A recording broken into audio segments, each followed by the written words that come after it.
I can't tell you how effective that is. I said to a team once, I said, because I was talking to them about this, and they said, well, we don't really think that psychology is very important, Geoff. And I said, all right, interesting. Well, let's talk about that then. You've got a team of 5 people. They all use the same script. They are all talking to the same leads that came through the same funnel. They're selling the same product at the same price point to the same market. So how come this guy's closing at 15% and this guy's closing at 40? How is that? You tell me how that's possible.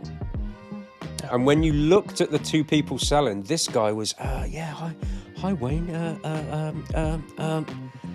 right? This guy at 40% is like, Wayne, great to see you. How's things? Appreciate you jumping on. Tell me about all of your problems. And the guy's just got this charisma and this confidence. That's why he's closing at 40% with the same script that the guy closing at 15% is using. Which is why I say to everybody, take your script, however good you think it is, and go and give it to somebody on your team who has social anxiety. And then tell me that psychology and tonality and performance and internal integrity are not important. Today's guest has one of the craziest scaling stories I have ever heard. He has taken a business from $7,000 a month to over $1 million a month in just 9 months. Get this, he didn't even do it with just hustle and pressure. He's doing it with systems, trust, clarity, all things that are repeatable, duplicable, and now he's actually helping some of the biggest and fastest growing coaching and consulting businesses out there to do the same.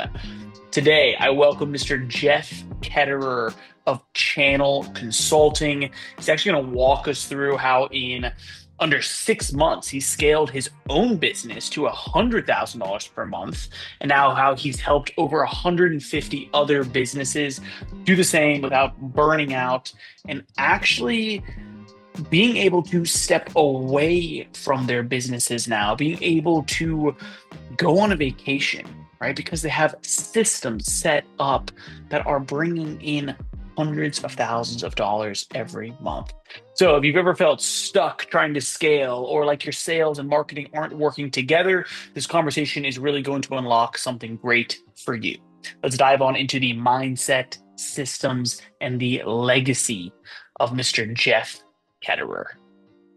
So you're fractional CRO, Chief Revenue Officer. Tell me, what do you mean by fractional? How does that work with businesses? For sure. So we essentially bridge the gap between needing a full-blown CRO. Here's the position that we feel is probably an easier way for me to say it. Lots of businesses, as they're coming up through the ranks, maybe they've got a bit of marketing working, they've got sales working, they've got a small team. All of a sudden, the business owner gets bottlenecked because now they're trying to be a sales manager, they're trying to be a marketing manager, they're trying to be the chief cook and bottle washer. They're doing all of the creative, right? So they're like that, which is the original reason that business owners hire salespeople, is because they get bottlenecked at sales, and then they hire on salespeople, and they think that's it, life's going to be amazing. What they don't realize is right around the corner, there's that next bottleneck. So we essentially fulfill that role. We'll come in and we'll work to take marketing and sales out of silos, plug them in to the same machine so that they're working in sync, and then on a kind of light basis, because we're not full time, we're fractional. We will manage the sales team. We will hold the sales meetings. We will do the training, the X, Y, and Z, so that the business owner can get out of managing the team, can get out of managing a lot of the other stuff, and focus on the stuff they want to do, which is usually, I want to do the marketing, I want to be the face of the business, and I want to serve my clients. So we kind of enable them to do that. Nice. So you're actually helping the owner, typically, right? The founder, Yeah, whoever is in the day-to-day trenches, step away from more of the sales manager role, the marketing manager yeah, role, and let them focus on what they want to focus on. exactly that. And then as they Yeah. scale up, maybe our service isn't enough for them anymore. Maybe fractional isn't enough, in which case we can help them recruit a full-time CRO. Ah, beautiful. How do companies even know if they're ready for a fractional chief revenue officer? That's a great question. You're ready for a fractional CRO if you're doing reasonable revenue. So maybe you're doing, 100, 150, 200K a month, thereabouts. Okay. And you literally are wondering how you can fit more hours into the day. It's like Nice. as an early founder, right? You're wearing all the hats, you're doing all the things, you're spinning all the plates. You're going nuts. And then you get some systems in place, and all of a sudden there's a little ease, right? There's a okay, this is nice. And then you need to hire salespeople, which is when stuff gets crazy. And then there's a little ease, and whew, okay, this is nice. And then shit gets crazy again, right? And it's at that point where it kind of gets crazy for the third time, where you're like, right, I don't want to manage all these people. I don't know how to manage all these people. This feels like I'm trying to herd cats. I'm going nuts. I'm going to hurt somebody if they carry on coming to me with my dog ate my homework. That's the point where you probably need a fractional CRO. Good to know, right? If you're reaching these critical mass points almost. But you said it sounds like the sweet spot is at 100K per month almost. Yeah, 100 to 150 is probably where, obviously you've got something working pretty well at that revenue level, but now you're needing to step into a managerial role. And a lot of founders don't want to be managers. They're like, I No. didn't get into this to be a manager. I don't want to be a manager. I want to be a visionary. I want to be a creative. Yeah. I want to help my clients. We Yeah. step in and we Yeah. do that bit that they don't want to do, essentially. Beautiful. Step in, do that managerial bit that they don't want to do. Jeff, how did you Right. first get into sales in the first part? Crikey. So I've been in sales in total for about 18 years, about 18 years. And I've been in the high ticket space, so the kind of coaching, consulting, digital space for about the last seven. And, uh, and I was lucky enough that I could use my sales background to get into a sales role in the high ticket space and be somewhat successful straight out of the gate, but still middle of the road, kind of middle of the team. And I never wanted to be middle of the team. So I started to invest heavily in my own skill set. I started to study deep psychology, what makes somebody buy, what stops them from buying, what influences their purchasing decisions. And I very rapidly sort of came up the ranks and ended up working for some of the biggest names in the whole of the high ticket space, some of the biggest coaches and consultants that you can name, and I managed to then move on into a consultative role with those companies where I was then training their sales reps and their clients, and then latterly doing that for myself. But actually doing it for yourself. Cool, Jeff. Just to let you know, if there's a little bit of a lag, Descript is going to record on your side and on my side, and so final product will be real nice. Just to let you know, if you're seeing that, don't let it throw you off. Um, No worries. Great. So sales, yeah, I mean, sales space for 18 years, high Mm. tickets for the last seven at least, and actually getting into working with some of these coaches, consultants, to the point where you were crushing it so much, they started referring you to their clients and you became a consultant for them also. Yeah, kind of. Well, the last team I worked on, they had me go in and coach their clients. So it's quite a prolific mastermind. You pay about $70,000 a year to be in that mastermind. I was in charge of training the clients and the teams inside of that mastermind. Yeah. Oh wow. Wow. So you were the sales guru inside of the mastermind, essentially. If you want to call it that, yeah, I've always said I'm nobody's guru, but sure, if you want to call it that, I just like to think I'm a guy that got pretty good at sales by Uh, taking an unconventional route, which was understanding psychology. Everybody teaches talk tracks and word tracks and say this and this is how you overcome that. And in actual fact, yeah. kind of Yeah. all of that stuff is somewhat useless if you don't understand psychology. Wow. Okay. So if you don't understand psychology, those word tracks are useless. So when you Yeah. go into an organization, where do you typically like to start? I start from the very front end. Let me look at the ads. Let me take a customer journey all the way through the funnel. What does the nurture process look like? How many emails do I get? How many reminders do I get? Are they blue check reminders or are they CRM reminders? Are they being spam flagged on my phone? Let me look at the calls. Is it a triage call? Is it a two call process, one call process, three call process, upsell, downsell, inside sell, outside sell? How are the teams selling? Are they taking a consultative approach? Do these people need a consultative approach? You know, what kind of avatar are we dealing with? Is it B2B, B2C, B2 solopreneur? So it starts with a complete audit of everything so that I know confidently this is where the bottlenecks are with either the marketing, the sales process, or whatever it may be. Yeah. Okay. And so I like that, right? You're going to start to take a holistic view of everything to do with marketing and sales. Now let's look Yeah. at the sales piece specifically, right? So you see that's where there is a gap, is the actual sales people, right? They Mhm. aren't selling effectively. I'm thinking about this because you said it doesn't just come down to the actual tactics or word tracks, but it's the Right. psychology around it. Where do you Yeah. start to actually teach people around sales psychology and not just the words to say? So it depends on whether it's external psychology or internal psychology. 9 times out of 10, it will be internal psychology, meaning that person needs to work on themselves first. Mhm. So what I mean is they're saying something, let's say you're selling B2C, which is a slightly more emotional sell. You know, you've really got to kind of work hard to get somebody out of their own way. I don't mean apply pressure, but be the advocate they need in the moment they need it, you know. And very often that doesn't come across as very genuine. In fact, it comes across as very disingenuous because the person is saying words that are not congruent to how they act in real life. I had a client come to me the other day and they said, Geoff, we really need the team to step up their leadership at the end of the call. And I said, you don't need the team to step up their leadership at the end of the call. And they said, well, yeah, we do. Yeah, we do. And I said, no, you don't. You need the team to step up their leadership when they get out of bed, when they put on their clothes, when they brush their teeth, when they deal with their friends, their family, their wife, their kids, when they go to work, when they come back from work. You need your team to be better leaders, not better leaders at the end of the call. And he went, Thanks. oh, I get it. So really, a lot of the time, that's where we start, is because leadership isn't something you can fake. You can't pretend to be good at guiding somebody. You've got to be good at guiding people. And then everything else happens a lot more holistically from there if you can get people to that place. And it can happen quick as well. You can turn people around in a few days.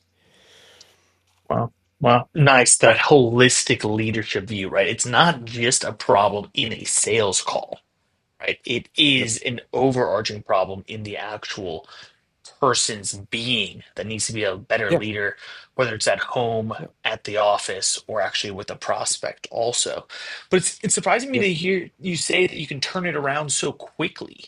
Like, what are some of the steps that you take to transform these individuals into better holistic leaders? So getting them to, this is going to sound super woo woo.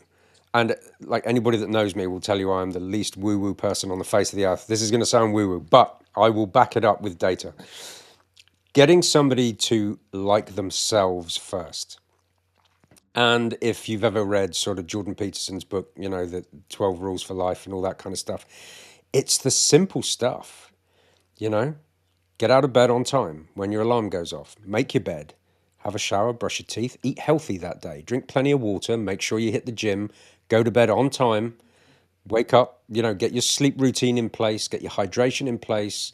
It's all the stuff we know we should do. And everybody's like, oh, yeah, I know I should do that. Yeah, I know you should do it, but do you do it? Because there's a world of difference between knowing you should and actually doing. And the people that actually do, all of a sudden, you start to see they show up different. Just a couple of days of doing that, and they'll start to show up different. You're like, oh, something's different about you. Yeah, I started doing what you said. I started getting my sleep hygiene in place, and I hydrated properly with electrolytes yesterday, and I hit the gym, and they're like, dude, I feel great. And then that energy starts to transfer into their calls. And it's like I teach teams this all the time. It's not necessarily the words that you say, it's how you say those words. And there's a debate that's Mm, raged online for the longest time. You know, is tonality important? Is it not important? And anybody that says it's not important, I will say, well, take your script and give it to somebody with social anxiety and see how well they close. yeah, If you don't think tonality is yeah. important, if you don't think delivery is important, Give your script to somebody with social anxiety. See how good a closer they make. Mm, Arguably mm. not. And yeah, arguably not. And so, I mean, so tone is huge, but I love this that you're saying. It's like actually pretty simple place to Yeah, start of get up when you say you're going to get up at your alarm, make your bed, eat healthy, actually. And that makes a huge shift. You know, something that I think a lot of people deal with is self-doubt is so yeah. common these days, right? How can salespeople that have been down and now they're getting inundated with self-doubt, how could they get out of that hole? That's a great question. So there's two things that play into self-doubt. Number one is actually a pretty quick, easy fix. And number one is okay, so for your next five calls, I don't want you to think about closing it. I don't want you to think about your script or what you've got to say. I just want you to have fun. Just show up, have fun, serve that person, do the best you can for them, and leave them better than you found them. I don't care whether they close or not. I don't care. Now, what will happen if somebody goes into it? A, they don't care about the close because you've told them you're not looking for a close. So all of a sudden they're detached from the outcome, which is the biggest thing in sales. Like if you can genuinely detach from the outcome. So when you give somebody permission to not close something, all of a sudden they're detached from the outcome. So what will happen in the next five calls? Typically, they'll close at least one of them if they've got a 20% close rate, or maybe a couple of them if they're a bit better than that. And all of a sudden you break out of a slump, not because you taught them some fancy tactic or word track or closing strategy or objection handling technique, just because you said, dude, go into that call, have fun. I don't care whether you close it or not, but your next five calls, I just want you to have fun and serve the person. So all of a sudden now there's no pressure, right? So there's no pressure. They're just focused on having fun, which means that they connect authentically with the person they're speaking to. And because they're detached from the outcome, chances of them getting a close are excellent. And all of a sudden you break them out of that slump because they get a close. That's the first thing. That's the Nice. easy one. Second one, so it's kind of like counterintuitive from a psychological perspective. It's like I'm telling them not to close. I don't care whether you close it or not. What I want to see when I do your call review is you having fun. Oh my God, you give them a free range to have fun, they go and have fun. The second thing is a little bit trickier because it takes a little bit longer to exercise. But I saw a video on this. I can't remember who did it originally, so I can't take the credit for it, and I can't remember who did it. But it's basically like if we said we were going to go to the gym tomorrow, and then I phoned you first thing in the morning and said, "Wayne, I'm sorry, dude. I've got to cry off today. I'm just not feeling it." You're like, "Oh, okay, okay, but we'll go tomorrow. We'll go tomorrow. We'll go tomorrow." Tomorrow comes 10 minutes before we're supposed to leave. I call you, Wayne. I'm sorry, dude. I'm sorry. I'm just not going to be able to make the gym today. By day three, do you trust that I'm going to go to the gym with you? Not a chance. Not a damn chance do you trust that I'm going to go to the gym. So if you take that analogy and apply it to ourselves, if I say I'm going to get up at 6 a.m., I better get up at 6 a.m. Because if I don't, what I'm doing is essentially teaching myself that I'm full of shit. Sorry, I didn't mean to use an expletive. I'm sucked in. I didn't even realize it. I like it. Keep going. Right. So what I'm doing is I'm training myself that I'm full of it.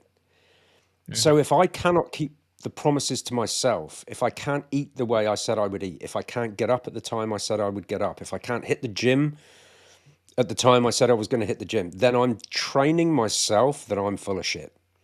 And our brain has an amazing way of reminding us whether we're being authentic or not. And that energy will transfer onto a call with another person. If you are not showing up as the person that you should be, basically, if you're trying to fake your way through that call and show up as a leader instead of being the person you need to be, people will sniff it because your brain will remind you. Your brain will remind you that you're a fake, and other people are. Humans are intrinsically intuitive, and they might not recognize it in the frontal cortex. They might not be cognizant of that recognition, but in their subconscious, they will go, something about that guy. I don't really, yeah, I think I want to think about this, right? There's just something off. And that little something off is you not delivering as your authentic self, you not showing up as the person you know you should be. So one's a little quicker than the other, but both can be powerful.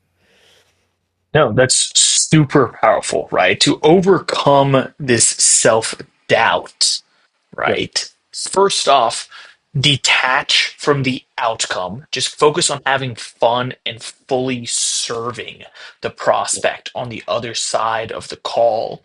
And then, I mean, I like the second one almost more, right? Actually be the person that you are claiming that you are. Your yep. analogy of if your buddy says we're going to go to the gym and then they bail and then they cancel and then they cancel again, you don't believe it. And that's what happens to people in themselves is that they don't even believe what they are saying or preaching. And so why would the person on the other side believe it? Exactly. 100%. It makes absolutely perfect sense. You know, you talk a good amount about shifting from selling through pressure to selling through trust. What was the Yep. moment in your career that that shift happened? It was the moment I heard an analogy, and there was a conversation going on online, and somebody said, "Yep, sales is all about know, like, and trust." And somebody else chimed in and said, "Bullshit. It's got nothing to Mm, do with know and nothing to do with like, everything to do with trust." And I thought, okay, that's interesting. I don't know which side of the fence I fall, but I'm open for this debate. I've got my popcorn by this point. I am locked in. And the analogy that the person used, they said, well, imagine you need life saving surgery. And you have the choice of two surgeons. Surgeon A is a family friend, lovely guy. He's been round to your house for dinner. You've been down to the pub for a beer. He's a great guy. You love him to bits. He has never performed this surgery before. Surgeon B, you've never met in your life, and when he walked into the room, you thought he was a bit of an arrogant ass, but he has successfully performed the operation 10,000 times before. Who do you ask to do your operation? Surgeon B. Surgeon B, the guy who you trust, despite the know and like of Surgeon A, you are going to go with the person that you trust can save your life. It's all Mm, to do with trust. It's got nothing to do with know and like. Now, I would never, that doesn't mean you can show up to your calls like an ass. You can't sure. deliberately be unpleasant, right? Because that's not going to help for sure. So if you can tack a little Yeah. bit of know and like on there, great. It'll just compound. But it's not the thing that Mm, moves the needle the furthest, the fastest. Trust is. wow. Yeah. Trust definitely moves the needle the furthest, the fastest. Right. It's a great analogy. Okay. And so a salesperson going into a cold call specifically, right? How can they build trust when that's the most important piece of the puzzle? Yeah. Be radical transparency. Hey Wayne, this Transparency. is Jeff. I'll be 100% upfront with you, dude. This is a sales call. You can either put the phone down on me or give me 30 seconds. Totally up to you. Nice. Nice. Radical transparency. I'm just going to say it like it is. And what you get when you do that on a cold call is a lot of people will go, all right, okay, fair enough. Not heard that before. I like it. You got 30 seconds. Go. That's all you need. You just need a foot in the door. And Mm, that's where people go wrong with cold calling is they'll just rip straight into their pitch. And because there's no pattern interrupt, because there's no psychology play going on. So who knew that just being open and honest was a psychological play, right? But ripping straight into your pitch, all it does is it triggers the brain of the person that you're speaking to go, he's cold calling me. Now you could be cold calling him to tell him that you've got the winning lottery ticket. He doesn't care. He doesn't care. He yeah. just wants to get that phone down. Whereas when you use a Mm, pattern interrupt and it's something that could kind of potentially make them smile, there's a lot of different openers you can use. Would I completely ruin your Wednesday if I told you this was a sales call? Little things mm. like that, little humorous pattern interrupts, I find work infinitely better than anything else I've ever tried when it comes to cold calling. Nice.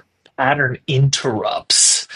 Mm. specifically for cold calling to make people want to stick Right. around. But that piece Yep. for building trust, you said radical transparency. Like, I love that. And so that's a great example at the beginning of the cold call saying, this is a cold call, right? You can Yep. hang up now or you can give me thirty seconds. Now, would you be opposed? Love that. What about, so now they've given you 30 seconds, right? We need to continue to build trust. What else Yep. involved in that? So what you need to do now is you can say, "Well, look, I'll literally take 30 seconds, and at the end of that, if it's not relevant, no problem, no hard feelings." Essentially, Mm, people, if I use me as the analogy, essentially people will invite me in from companies like yourselves when they're suffering with one of three problems.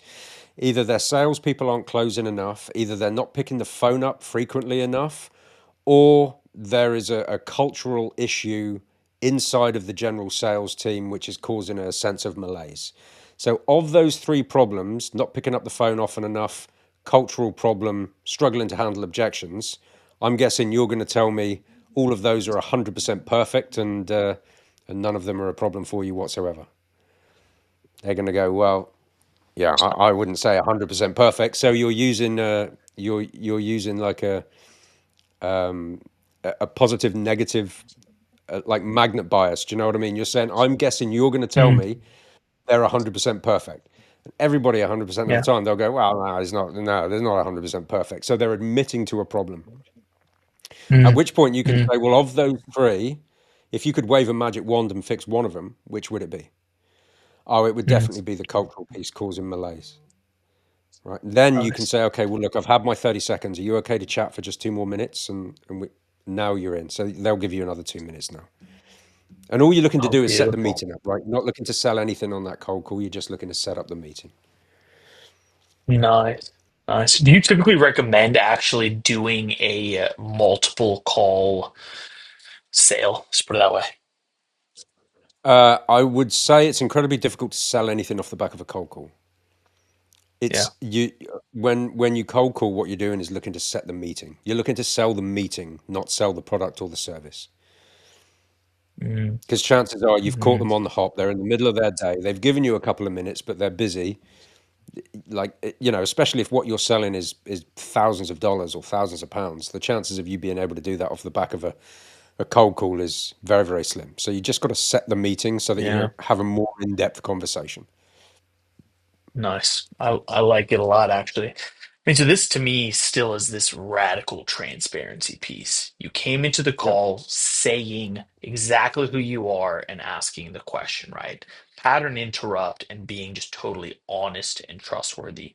From there, you are asking the strategic questions, and then you're asking in that interesting negative way of, would you say that all of these are totally perfect inside of your organization? No, so now you've opened up that problem. And then I love, Jeff, that you immediately tell them, well, hey, that's the 30 seconds that you gave me. And so you're almost giving them another out, or it's, are you Yep. okay to chat for two more minutes and see if it makes sense for me to share anything else? Yep.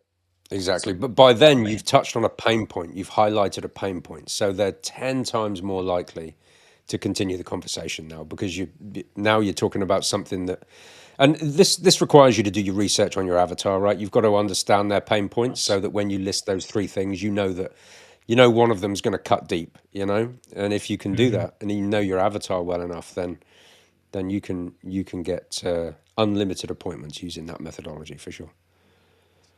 Love it.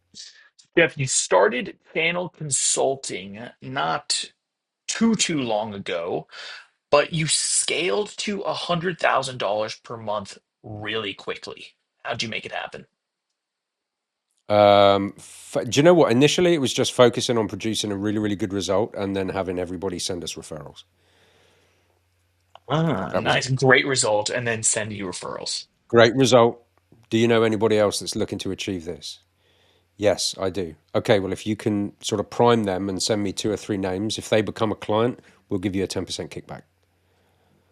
So everybody's Ah, incentivized. nice. Nice. I think That that's, was it. I is mean, that the it was that easy simple. I wish I could strategy? tell you.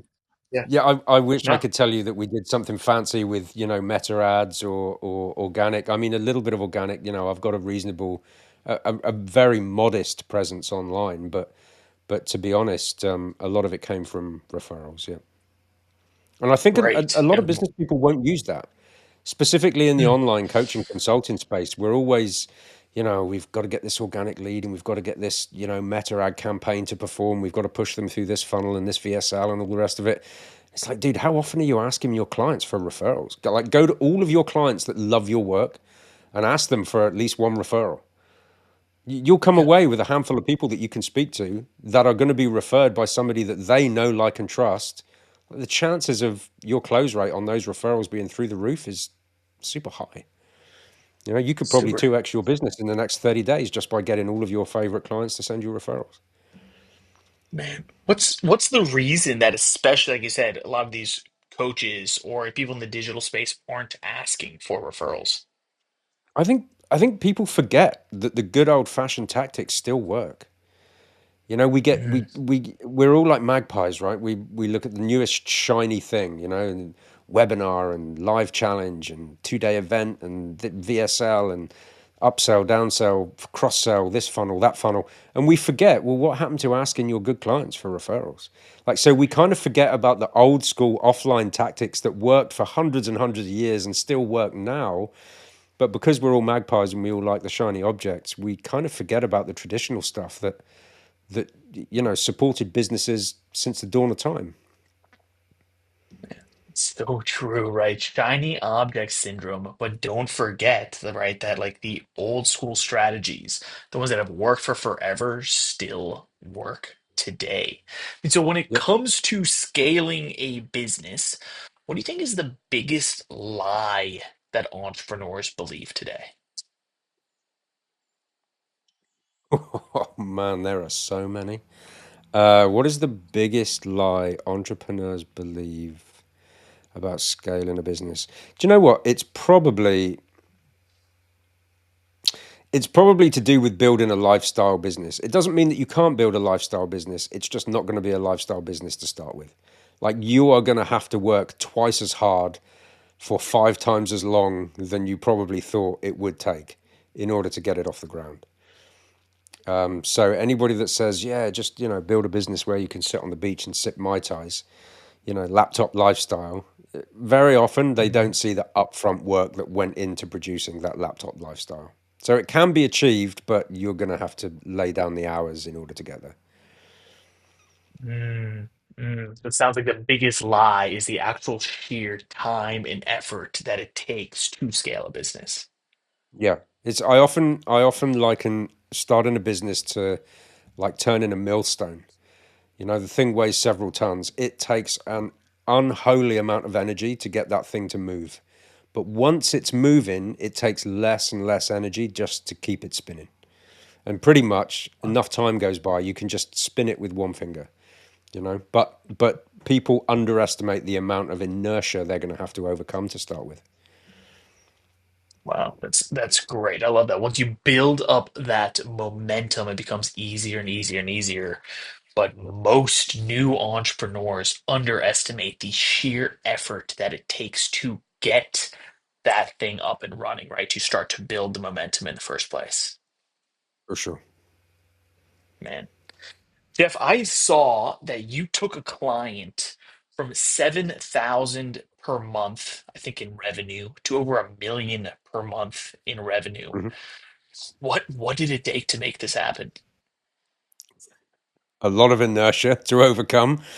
Um, it was doing exactly what we do as fractional CROs. It was making sure that the marketing was on point, that marketing was not operating in a silo from sales, making sure that we Mm, knew who the avatar was that we were attracting, making sure that we had a robust process on the sales side, making sure the sales team was selling authentically. It was literally everything that we've just discussed over the last 30, 40 minutes. It was all of that with bells on. It was, mm. and it helped that the business owner could execute really well. The business owner was a great client, excellent student. They said, "You tell me what to do, and I'll do it." And so we told them what to do, and they did it. And it's funny how well that works if you just get out of your own way and listen to advice sometimes. Get out of your own way, actually listen to the expert's advice. Because I mean, that's Right. those numbers are staggering, right? To Yep. start helping somebody when they're making $7,000 per month, to take them over a Yep. million a month. And what, how long did it take? 10 months. 10 months. 10 months to go from 7K to a million. Yeah, it was a meteoric rise. Now, in full transparency, we actually had to pull things back to about 750K a month because Mm, operationally things started to break, as you can imagine, right? So we had sure. to actually pull back revenue to about 750 in order to stabilize the back end and the infrastructure of the delivery and stuff like that. But yeah, it's not that it's not doable. I just probably wouldn't recommend that kind of rapid growth. It was a bit everybody was working long hours, put it that way. Yeah, absolutely. So remember that there's so much.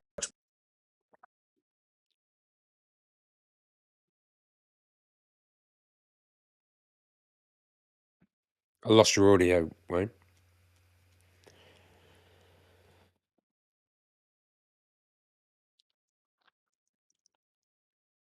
I can't hear your audio.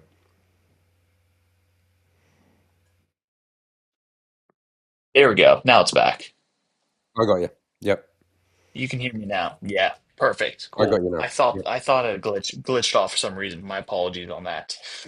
But great, right? Yeah, people forget that even if a fractional CRO can come in, fix the marketing, fix the sales, there's still so much back end in a business operationally that needs to be Yep. working to be able to sustain such growth, huh? Yep. Absolutely. Yeah, because what you don't foresee is everybody, and this is right, you should do this, but when you're looking to ramp a business up, you're only really focused on front end sales. And Mm, then further down the track, you're going to focus on back end sales. And then what you don't foresee is just how much fulfillment is going to break under that kind of weight of all of these clients pouring in the front end, which sounds great to most business owners. They're like, yeah, yeah, pour yeah. the clients in the front end. It's like, okay, but you do have to shore up defenses with regards to your delivery. Otherwise, people are going to have a bad experience. They're not going to refer you anybody. Mhm. And it's actually going to damage your business name more than it does good because people are going to go to BBB and they're going to go to Trustpilot and they're going to go, these people didn't deliver and I didn't get this and it felt chaotic. And you do not want them to say that. So I would always advocate for more steady growth than a meteoric rise to fame like that was. Yeah, wow, absolutely. I mean, this is the same reason why you said referrals worked so well, why you grew your company so well, is because you Yeah, delivered an amazing product and then yeah, you could ask for referrals, right? Like yeah, that piece is almost the biggest of the entire puzzle, huh? yeah, absolutely. And it's easy to do that then. Do you know what I mean? It's so easy. Hmm. People want to help you. You know, Hmm. if you've helped them make exponentially more money, streamline their operations, train their team, take over some of the day to day so that they haven't got those headaches, they want to help you. They're like, dude, you tell me what I can do for you and I'll do it. It's like, well, you could send me a couple of referrals. Oh, man, I'd be glad to. Yeah. How many do you want? You know, it's that. But nobody asks for referrals.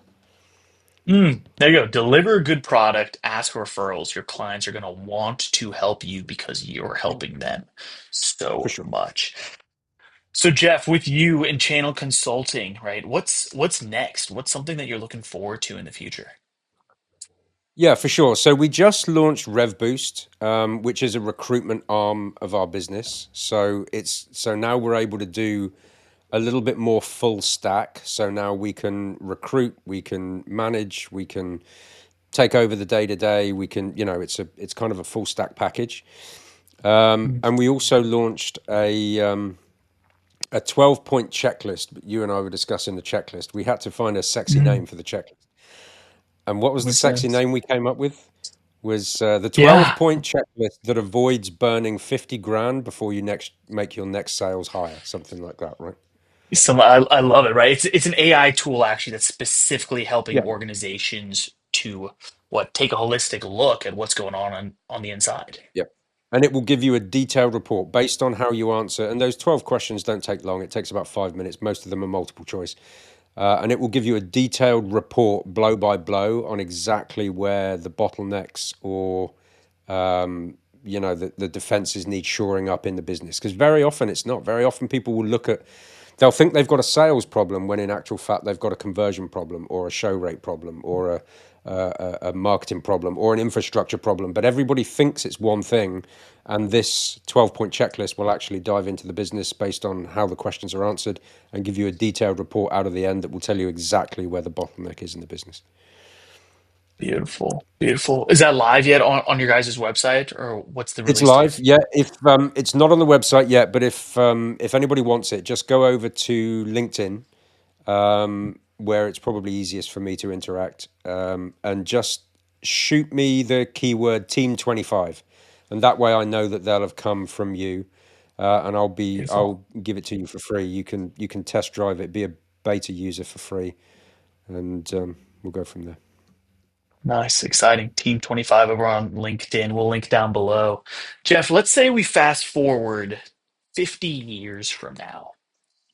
What is it that you hope somebody is going to say about the impact that you're making?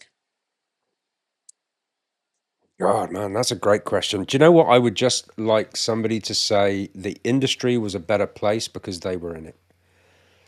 Well, I don't necessarily have to break records or do anything spectacular. I just want to make sure the industry is a better place for the reps that exist in the industry, but also for the business owners. I want business owners to be better and I want reps to be better, and then I want to connect those amazing owners to amazing reps. If I can achieve even a small piece of that pie, then I feel like I've done some good in an industry that probably needs it. yeah, man, so true. How is it that you want people to feel after you finish working with them? Relieved, a sense of calm, a sense of achievement. Most people just get so caught in the blender of day to day business. I'd like for them to feel a sense of peace and tranquility, and have a business that enables them to take a 2 week vacation if they want. They don't have to check Slack, and they don't have to check the calendar, and they don't have to try and micromanage the team. That's what I'd like to be able to achieve for them. Man, that's so great, right? And it's interesting to me when we talk about in one piece scaling a business, right, to doing upwards of $1 million per month. Yet the emotion that you still are going to feel, the goal is peace and relief Should be. that you can If it's actually done step right, away. yeah, yeah. If it's done correctly, you should feel a sense of peace and have a business Man, that, I don't want to say runs itself, because that could set the wrong expectation, but certainly a business that doesn't require you to work any harder than you would do in a traditional 9 to 5. Put it that way. beautiful. Geoff, my friend, thank you so much for being here. I mean, if people want more information on channel consulting or yourself, where's the best place for them to go? Probably LinkedIn is where I interact with people a lot in the DMs. I've got other channels, but certainly LinkedIn, I'm very active. Shoot me a message, connect with me there, and happy to help if I can. It's been a blast. Thanks for having me on, Wayne. I appreciate it. And man, that's a wrap, everybody. Thank you for tuning in. I appreciate it. Man, what a master class on building businesses that don't burn you out, on sales, psychology. Here's a few key takeaways that I'm walking away with. Sales isn't about pressure, it's about trust, right? You can scale faster when your systems are simpler and your team is aligned. Legacy isn't about revenue, it's really about building systems that live beyond you. Geoff reminded us that we don't need 60-hour weeks to leave a massive impact. We just need clarity, confidence, and a commitment to smarter systems. Everybody, if this episode hit home for you, please help us grow the show. Share it with a friend, a family member, a colleague, a business associate, and help them to leave a lasting legacy on this world as well, right? Remember, legacy isn't built someday, it is built daily, right? So go out there and ask yourself, what are you building today? Until next time, my name is Wayne Veldsman, and you have been listening to Journey to Legacy. I'll see you next week.